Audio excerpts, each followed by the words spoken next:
Okay, first off, I'm very, very sorry that this is about a day and a half late. I apologize. The plan was to get a video done early Sunday morning after Toronto FC's game Saturday against the Kansas City Wizards, which, as we all know by now, was a 0-0 draw. I was planning on getting it done early Sunday, but a friend of mine had a birthday Saturday night, and shall we say it was a late evening. So work came up, so my apologies. I wasn't able to get this done a little sooner. But I got a few things to say, all the same as I always do, about the team that we all support, Toronto FC. Of course, TFC is going into the World Cup break on the back of a 0-0 draw against Kansas City Wizards Saturday afternoon at BMO Field. A game with a referee probably being the main talking point. Oh, and I'm getting sick of MLS games where the referee is more of a talking point than the actual players on the pitch, and I'll get to that in a second. But before I do, I just wanted to talk about a little bit of context first before I get into primarily what I have to say, which is about, go figure, about the referee from Saturday. May 9th, 2009, TFC was away to DC United. It was a 3-3 draw. June 24th of 2009, we were home to the Red Bulls. That was a 2-0 victory for TFC. September 12th of 2009, we were home to Colorado. TFC beat them 3-2. April 15th of this year, TFC played the Philadelphia Union for the first time. Philly got a red card, if I recollect. Their captain punched Nick Garcia, actually, who's going to come up in a second as well. And that was a 2-1 victory for TFC. And then we had June 5th, 2 days ago, we had the Kansas City Wizards, which was a 0-0 draw. Now, what do these 5 games have in common, you ask, other than the fact that TFC was in all of them and TFC got a result in all of them?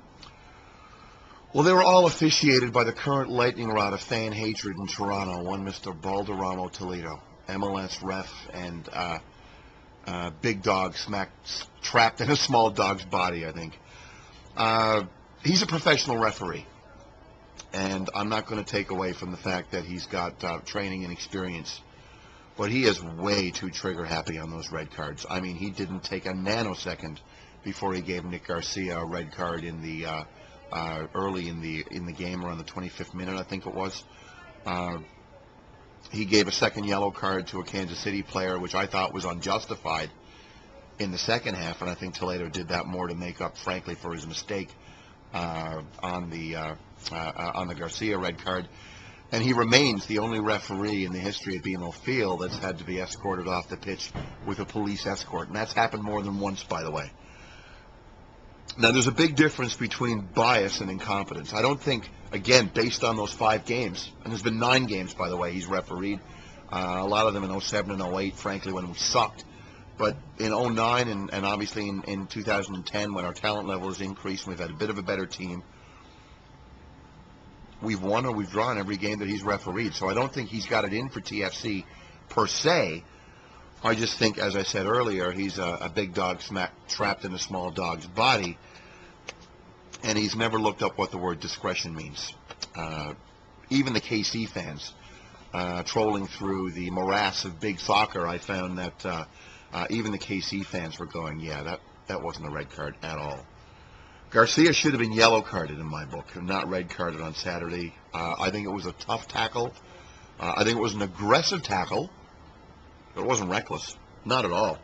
Calling the red against Garcia really took the life out of the match as well, I think, from an offensive standpoint anyways, for TFC. And I think, again, the team was probably looking forward to their break more than anything else. There weren't a lot of chances other than Jacob Peterson hitting Nielsen right in the kisser early in the first half, which I kind of liked. And de Guzman, with a few minutes to go, put a fairly clear shot, maybe 3 or 4 yards outside the top of the box, where he had a clean run in, put it maybe a foot or 2 over the bar. Apparently, we found this out after the game. De Guzman had actually re-aggravated his hamstring injury that he had a while ago that put him out for 3 games. And Preki, out of subs at the time, couldn't really take him off. So we had a chance to get the win. But obviously he put his shot outside of the box over the crossbar. And here we are with a 0-0 draw. So TFC gets the week off between now and getting back into training for the next home game against LA, which is, I think, on the 26th or 27th. I think it's 26th, I believe. Oh, I don't know. Dropped home points, especially against a weaker side like KC, might be something we really rue in October. But I'm not going to be too upset about it right now, because where are we 11 games in? We're third in the East. We're seventh overall.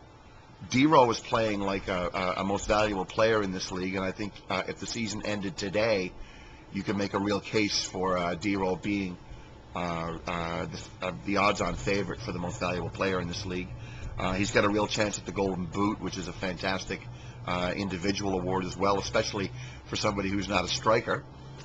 The Adrian Can-Nana Atakora partnership has blossomed, I think, for the first time, and I've said this repeatedly on the blog, for the first time in the history of the team, we actually have a real center-back combination that's as good as we've ever seen in this team, and it's been one of the missing pieces, that and a real winger, but we'll get to that after the break. The Plumbers, the Usanovs, the Sariches, the Labracas, a lot of the people that we were going, who the hell are these guys, when they're coming in with all of the, the 8 guys out and the 12 guys in at the end of the season last year. Frankly, they've overachieved. I think a lot of that has to do with Preki and with the system that he's brought in and the discipline that he's brought in that the players are buying into. So, yes, on paper, we're a less talented team than we were in 2009, but here we are, third in the East, 7th overall. We've got through arguably what's the hardest stretch of our schedule this season. That's behind us, and we're in the hunt. And going into the break, if we were on a winning streak or really drop points at home, it doesn't really mean much to me, considering that everybody gets a chance to rest, recuperate, and sort of reset for the next stretch. I'm going to be World Cup crazy just like everybody else over the next few weeks, and I'm not going to be focusing on the World Cup on the blog. I think there's a lot of places that are going to do it far better than I ever can. I want to enjoy the games, but save for an occasional look at, I think, how the 4 former TFC players are going to be doing at the World Cup. And they would be, of course, Amado Guevara, Edson Buttle, Maurice Adu, and Andrew Boyens. I'm going to really try to keep an eye on those 4 guys to see how they're doing, again, because of the TFC connection. I'm not really going to be speaking about the World Cup on the blog.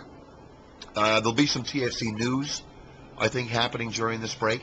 No, there won't be any games, but the transfer window is wide open, and Trader Mo is, well, Trader Mo. So we may be bringing in a player or 2 over the break, who knows. And I'll try to keep you up to date to that. So up to date on that as things develop. And I'll see you on the video blog after the Los Angeles game on June 26th. And one final thing. For my anniversary yesterday, I was given a beautiful yellow goalie jersey. And I want to thank Crystal for it, because it is the brightest thing I've ever seen in my entire life. And I plan on wearing it to every home game this season, save, of course, for Columbus in October, unless I get mistaken for a Crew supporter, which I'm definitely not. But if you're looking in Section 113, you see a big guy in the front making a lot of noise, wearing a yellow jersey, feel free to come up and say hi. All right, so enjoy the World Cup. Go England. At least go for England. I'm going for England anyway. I hope the USA does well, again, because of the MLS influence, but I hope they don't do too well on Saturday against the English. So enjoy the World Cup, and I'll see you on the blog, and I'll see you in a video blog after the LA game on the 27th. Cheers.